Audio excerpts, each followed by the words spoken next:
This is the C5 Galaxy. It even has a cute little nickname, Fred.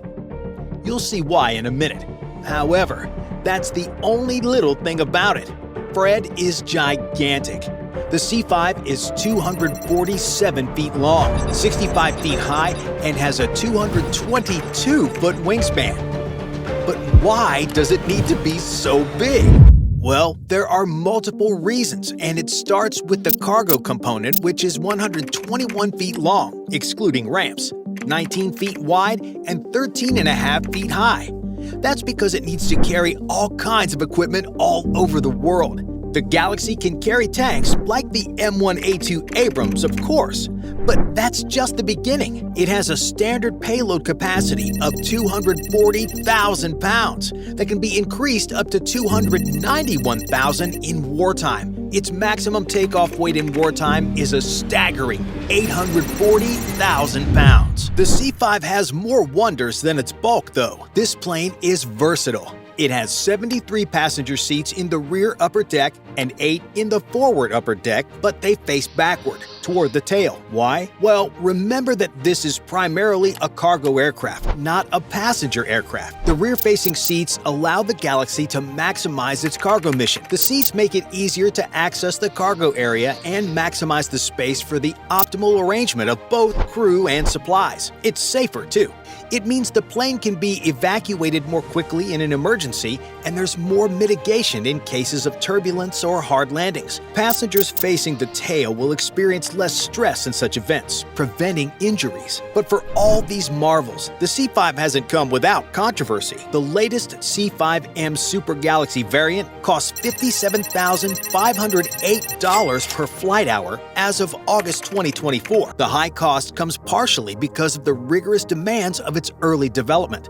The program began in 1963 when the U.S. military realized it needed a jet to replace its C-133 Cargo Master. Lockheed won the bidding process and began to build an aircraft that made everything else in existence look paltry. But it needed to meet high expectations. To be considered a success, it had to carry a payload of 125,000 pounds over 8,000 miles and twice that amount over shorter ranges.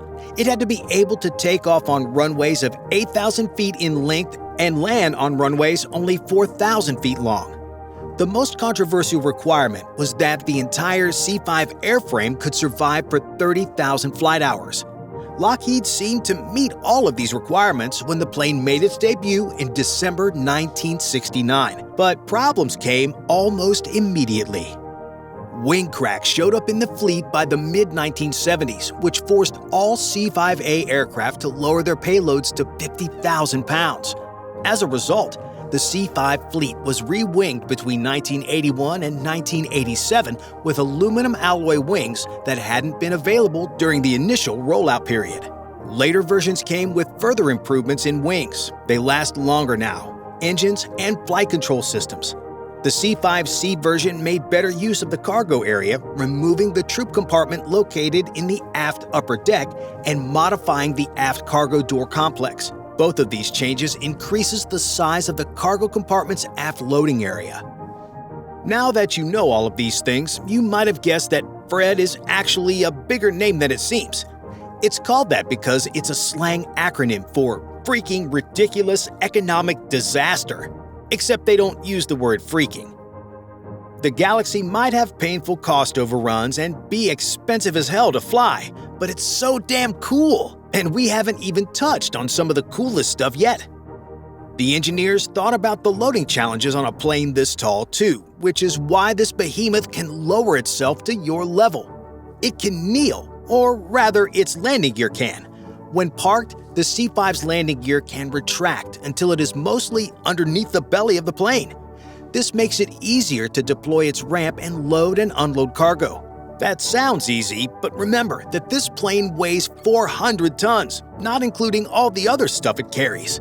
How does it not collapse under its own weight when using its landing gear? Well, the Galaxy has a high flotation landing system that allows the aircraft to distribute its weight over a large area, which means it can land on relatively short and unprepared runways. For better flexibility, the landing gear can even raise or lower each set of wheels individually. This feature helps to simplify tire changes or brake maintenance.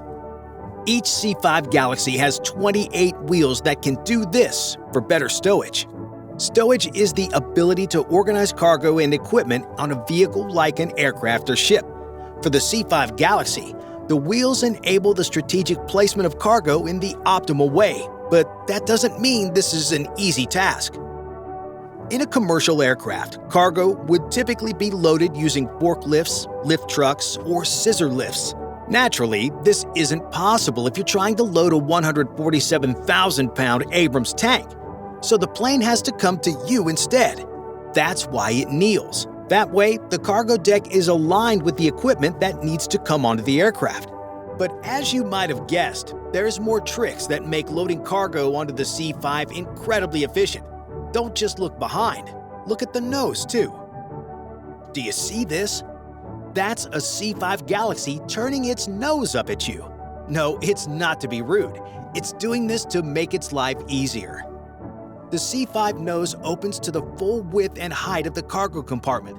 That's enough for tanks to drive through. And because cargo can be loaded from both the nose and the tail, it's a lot easier to get things loaded onto the Galaxy quickly and in the most efficient spatial arrangement. On a typical plane, all the cargo would be loaded from only one direction, the rear, which takes a lot more time.